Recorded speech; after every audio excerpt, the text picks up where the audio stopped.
ตอนนี้นะอยู่ที่บ้านวังมาได้เริ่มต้นในการเลี้ยงงัวอยู่ที่100 กว่าโตเนาะแล้วจะมีเป็นหลักพันหลักหมื่นหลักแสนที่ท่านเห็นนี่แหละงัวที่เลี้ยงจากธรรมชาติแล้วก็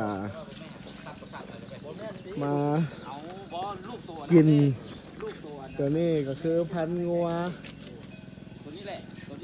เรามีเบอร์ติด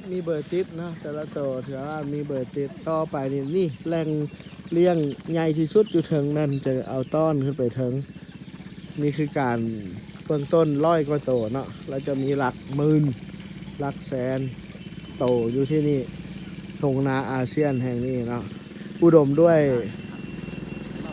ต้นไม้ใบหญ้าให้กับงัวกินเนาะหรือว่าเมื่อนี้วันที่4 เดือน 3 2019เนาะที่ข้าพเจ้าได้มาเบิงบ้านบางมาสังเกตอยู่เปิ้นภูพุ่นเนี่ยมันคือเส้นทางขอบเขตที่ดินที่จะบุกเบิกพัฒนาเมื่อและขีดคลองไว้เมื่อเส้นทางที่จะเดินทางไปเมืองเฟืองเนาะด้านเทิงมา